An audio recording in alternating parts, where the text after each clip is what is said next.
Halo semuanya, perkenalkan nama saya adalah Jason Alvino dari jurusan Strategic Communication angkatan 2023. Saya di sini sebagai perwakilan kelompok 53 dari Teamwork Leadership Universitas Multimedia Nusantara.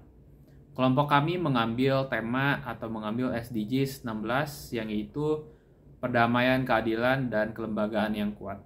Kenapa kelompok kami mengambil tema ini? Karena kami menyadari bahwa anak mudalah yang bisa meneruskan bangsa ini atau negara ini, dan kurangnya kepekaan anak muda terhadap perdamaian, keadilan, dan kelembagaan yang tangguh. Harus kita sadari bahwa anak muda zaman sekarang sangat minim pengetahuan tentang keadilan, perdamaian, dan kelembagaan yang tangguh dalam dunia saat ini. Mungkin anak muda zaman sekarang lebih fokus kepada TikTok dan kurangnya konten di TikTok yang membahas tentang hal ini. Oleh karena itu, kelompok kami ingin melakukan kegiatan kampanye atau membagikan video ini sebagai bentuk kepedulian kami terhadap anak muda zaman sekarang agar bisa mengetahui apa itu SDGs 16 lebih lanjut. Bisa kita lihat sekarang di media-media, di berita-berita banyak sekali berita yang memberitakan tentang isu-isu perdamaian atau tidak keadilan. Contohnya seperti konflik antara perang Ukraina dan Rusia, lalu ada Israel dan juga Palestina, lalu yang baru-baru ini Iran menyerang Israel, lalu isu tentang China dan Taiwan. Banyak sekali isu tentang perdamaian dan konflik-konflik ketidakadilan di dalam dunia ini. Mungkin untuk negara Indonesia tidak terasa dampaknya secara langsung. Namun, secara tidak langsung, Indonesia merasakan dampaknya dari segi ekonomi dan juga tentunya dari segi politik. Contohnya, saat perang Ukraina dan Rusia, harus kita tahu bahwa pasokan terbesar tepung atau gandum itu berasal dari Ukraina. Saat Ukraina dilanda dengan perang antara Ukraina dan Rusia, pasokan tepung yang disebar ke seluruh dunia tentunya terganggu sehingga terjadi lonjakan harga. Itu merupakan salah satu dampak yang tidak kita rasakan secara langsung, namun kita terdampak dengan kenaikan harga tepung seperti contohnya. Untuk membahas lebih lanjut terkait dengan SDGs 16, saat ini saya sedang terhubung dengan salah satu narasumber kami yang bernama Calvin Ko. Dia adalah pegiat politik dan juga kerja di dunia hubungan internasional yang tentunya sangat relevan dengan SDGs 16. Pada narasumber ini, kami akan menanyakan sekitar 5 pertanyaan yang berhubungan dengan SDGs 16. Oke, kita langsung aja ke pertanyaan nomor 1. Adakah Indonesia atau adakah kontribusi Indonesia dalam mewujudkan kontribusi di perdamaian dunia? Tahukah Anda, Indonesia terlahir dengan DNA jagoan perdamaian dunia. Kita ingat kalimat pertama dalam pembukaan Undang-Undang Dasar adalah maka penjajahan di seluruh dunia harus dihapuskan dan kemerdekaan itu adalah hak segala bangsa. Kalimat itu menegaskan bahwa semangat kelahiran Indonesia adalah membantu dekolonisasi, dan itu tinggal tersisa di Palestina. Dan semangat yang kedua adalah menjaga ketertiban dunia. Oleh karena itu, kerja-kerja diplomasi perdamaian seperti kita mendamaikan Kamboja, kita terus juga berupaya memperjuangkan Palestina, dan juga kita terlibat aktif dalam berbagai macam konflik resolusi seperti di Afghanistan, Ukraina, dan kita sendiri berhasil mendamaikan bangsa kita sendiri seperti di Ambon dan juga Aceh. Itu bukti nyata Indonesia kontributor perdamaian dunia. Oke, next saja kita ke pertanyaan nomor 2. Adakah langkah awal atau cara awal dalam kita mewujudkan perdamaian dunia? Perdamaian Jika dalam konteks konflik antar dua negara, tentu kita harus mengetahui akar permasalahan dan melakukan pendekatan persuasif kedua pihak untuk mencegah penggunaan kekerasan dan memberhentikan kekerasan atau peperangan dan mendorong ke proses dialog dan diskusi.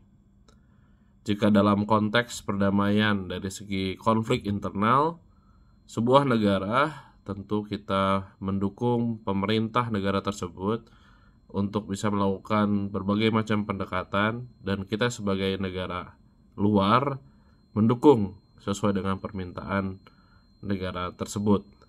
Tapi dalam konteks yang lebih besar menjaga perdamaian dunia, kita perlu mendukung kerja-kerja perserikatan bangsa-bangsa yang memang dilahirkan dengan tujuan untuk menjaga perdamaian dunia dan mencegah terjadinya perang-perang besar berikutnya.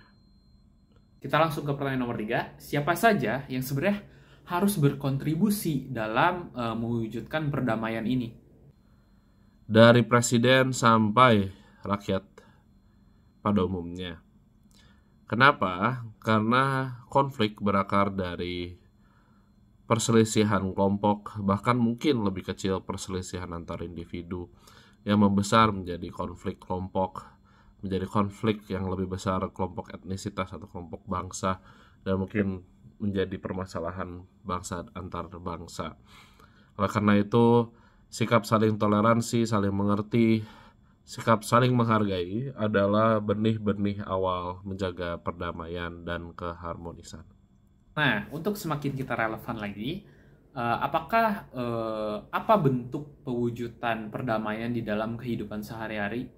Apakah perdamaian dapat diwujudkan dalam kehidupan sehari-hari? Tentu, seperti yang saya sudah jawab dalam pertanyaan berikutnya, menyapa dengan orang-orang yang berbeda, dengan memberikan penghargaan dengan orang yang berbeda dengan kita, baik secara latar belakang, baik secara pekerjaan ataupun etnisitas.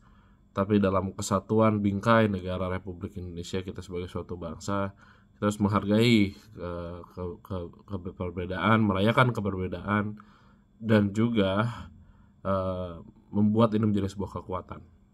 Oke, kita udah sampai ke pertanyaan terakhir, yaitu apa pendapat Anda mengenai kondisi dan situasi negara saat ini, serta saran Anda kepada generasi muda, khususnya mahasiswa, karena tentunya mahasiswa adalah orang yang akan melanjutkan negara ini atau bangsa ini gitu ya. Jadi apa saran untuk generasi muda untuk mewujudkan perdamaian? Indonesia dalam dewasa ini adalah negara yang maju menuju pada titik kemajuan Indonesia Emas 2045.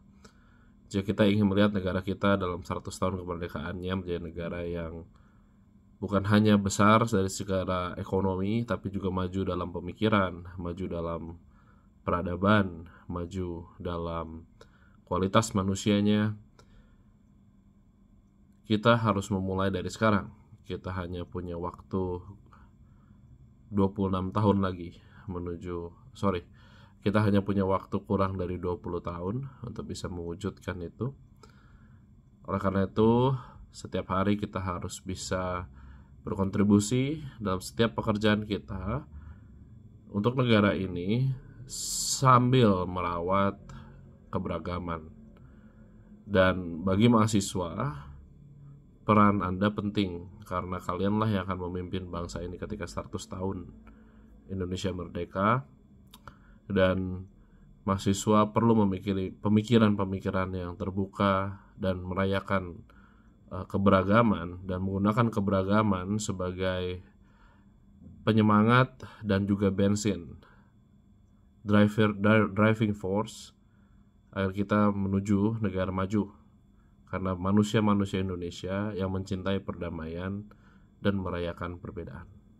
Oke, sekian dari video narasumber kami tersebut. Pertama-tama saya ingin mengucapkan kepada Calvin Koe yang sudah ingin menjadi narasumber kami dan sudah membantu kelompok kami dalam pengembangan atau kampanye SDGs 16 ini agar generasi muda tentunya semakin aware, semakin peka terhadap SDGs 16, sehingga segala bentuk perwujudan perdamaian dunia akan terwujud melalui anak muda. Terima kasih.